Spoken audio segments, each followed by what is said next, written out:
Scientific misconduct. Identifying and reporting misconduct is everyone's responsibility. So anyone that works in clinical research or in any type of research, whether you're at a site, whether you're at a sponsor, whether you're at a regulatory authority, a university, or wherever, we all need to be aware of scientific misconduct and how to recognize it, what it is, and the danger that it poses. Our learning objectives for scientific misconduct are to identify the types of misconduct, to find the difference between misconduct and fraud, and then finally understand how to recognize and respond to potential misconduct. So the first type of misconduct is fraud. Now, all of you are familiar with what that is. It's an intentional deception made for some type of personal gain. For example, one might intentionally classifying or fabricating research data or misleading the reporting of results. We tend to think of fraud where someone's being defrauded on some sort of financial basis, but the important thing to understand is that it has to be an intentional deception that's made for some type of personal gain. The next category of misconduct or scientific misconduct is misconduct itself. So it may not be intentional. It also includes a failure to follow established protocol if the failure causes harm to patients. And this may be something that you'll see more routinely in a clinical trial. So it's important to be aware of what that is. The categories of scientific misconduct include fabrication, which is making up experiments, making up data. Also falsification, which is going to include changing results, data without statistical justification. Then we have plagiarism, appropriating the words or ideas of another and presenting them as one's own. Many of you are probably familiar with what plagiarism is.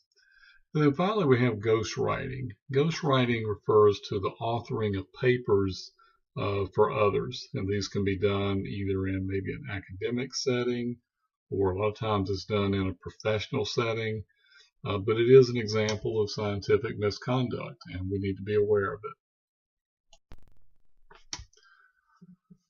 So let's take a look at fraud. How do we pick up on fraud?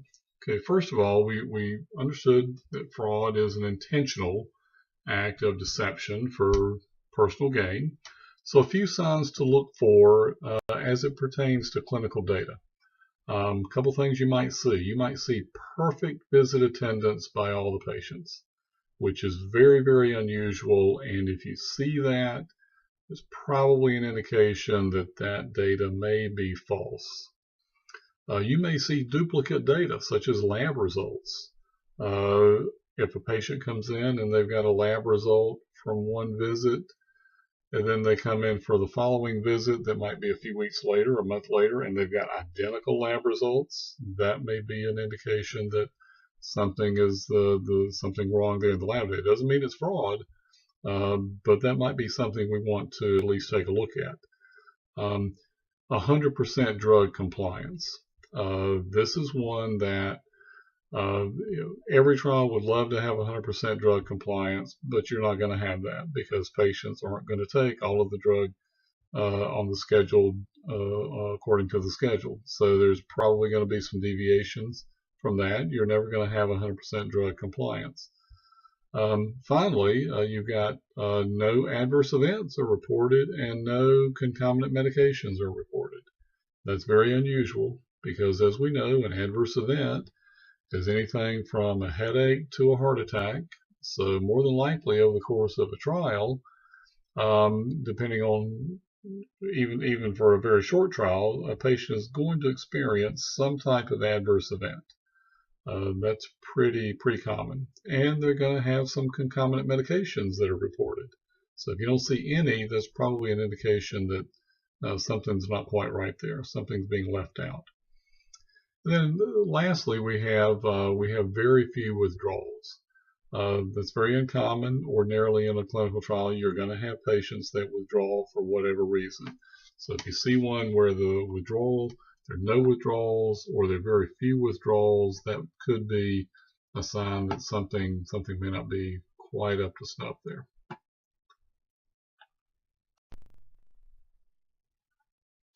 So what is the impact of fraud? Well, first of all, it's very costly for sponsors to investigate. It costs a lot of money to go and investigate these doctors, these investigators, to determine whether or not they're committing fraud. There's disciplinary action for investigators if they get caught. You can have publication retractions. You see those in the news all the time, where some study was done and they published the results in some prestigious journal, and then only to find out a little later that the results weren't quite as what they had originally reported. So you'll see publications retracting journal articles and research results. That's a fairly common thing. Then finally, you've got unworthy drugs that are being approved. So if you've got fraud going on out there, and you're getting drugs approved that are based on that fraud, then that's pretty bad. There was a story just recently where there were a multitude of drugs that were approved in India, and actually it turned out that a lot of the ECG data that was used to support the efficacy and safety conclusion turned out to be fabricated, and many of those medications were withdrawn. There were not any that were withdrawn from the U.S. market, but there were some that were drawn in other markets around the world. So it can have a very detrimental effect. So we all need to be kind of aware of this and be able to recognize some of the signs. Even if it's not out and out fraud, we want to be able to recognize when things just don't seem quite right. How can we prevent misconduct? The first thing we can do is provide training to the research staff. That would include the clinical sites and also the sponsors or CRO staff. Make sure they understand some of the signs of misconduct and be aware of it. We want to follow clear standard operating procedures and work instructions. When you work in our environment, either at a sponsor or CRO or even at a clinical site that's at an academic medical center, there'll be lots of standard operating procedures that you'll need to be aware of, and you'll need to be able to review, and that's going to govern how you operate at that particular location.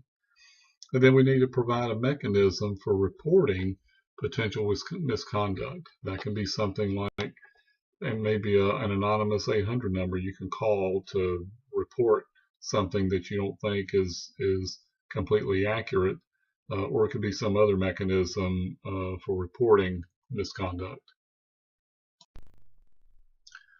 So we sometimes refer to the act of identifying scientific misconduct as whistleblowing, and you've heard of that. So the impact of whistleblowing would have some benefits. The benefits are to ensure that the scientific record is correct. That benefits not only science but our society at large.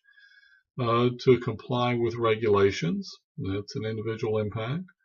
We want to have to prevent future misconduct. That benefits not only the scientific community but our society as well. And another impact, or another benefit rather, is to protect one's own reputation or the reputation of another. And then finally, to punish the wrongdoer. We really want people coming forward and identifying scientific misconduct when it occurs, because we want these people to be stopped and to hopefully be punished.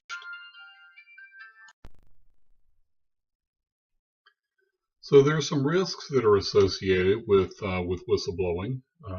First of all, the allegations may not be borne out. They may not be true. You've also got the time and effort and emotional intensive for not only the individual that is the whistleblower, but the person for which the allegations are leveled. You've also got the risk of retaliation by respondent or the respondent's institution. Sometimes that can occur. If you look at the situation over here at UNC Chapel Hill with the woman in the learning lab that was starting to blow the whistle on some of these fraudulent classes over there, she was actually dismissed from her job, and so you can have some retaliation as a result of that. Then finally, another risk is a person can gain the reputation as a troublemaker, and no one wants that. So there are some risks that are associated with identifying misconduct. So we talked about some of the risks or some of the impacts associated with whistleblowing. So how do we combat scientific misconduct? What are some of the things that we can do to sort of lessen its impact or help eliminate it? One thing we can do is eliminate the publish or perish paradigm that exists in a lot of academic institutions. Many of you are familiar with this. Faculty and other researchers, they need to publish on a regular basis, and many of them need to do that in order to maintain their professional standing. We need to protect whistleblowers, people that come forward and expose misconduct need to have some form of protection against some type of retaliation. And finally, we need to punish those who commit fraud. So what is scientific misconduct? It's gross negligence leading to scientific fabrication or false credit given to a scientist. It's also falsification, fabrication, and plagiarism that's associated with research results. These are some of the things that you'll probably encounter during your clinical research career, so you'll need to be aware of them. Then finally, results that cannot be attributable to honest error. We're going to see a video about Dr. Anil Poti a little bit later in our presentation, and this is one of the areas that he was discovered. He was reporting clinical trial results that could not be attributable to honest error. They couldn't be duplicated by people at another cancer center. So this is one of the ways in which he was found out, one of the ways he was exposed. So why do people commit scientific misconduct? They make mistakes and errors. There is a lot of competition for research grants, for money to conduct research, and so there's a lot of pressure to show results. Then finally, professional recognition. People in any profession want to be recognized for being a leader in that profession. So there's a lot of temptation to engage in scientific misconduct if it's going to potentially lead to professional recognition. So what are the consequences of scientific fraud? There can be disbarment, which means that an investigator would be barred from conducting research, say for the FDA or research that's sponsored by the National Institutes of Health. Some sponsors will not allow certain investigators to work on their clinical trials, so that's another example. You can also be imprisoned for engaging in scientific fraud, and you can have loss of research grants, not only for yourself but for the institution that you work at. What are some ways to avoid scientific misconduct? You can have accurate and complete source data. So in other words, data that can back up what the data is that you're reporting. But then also you can escalate appropriately instances that you think might lead to scientific misconduct. Let someone know, let your manager know, let someone in quality assurance know. There are a number of ways to do that.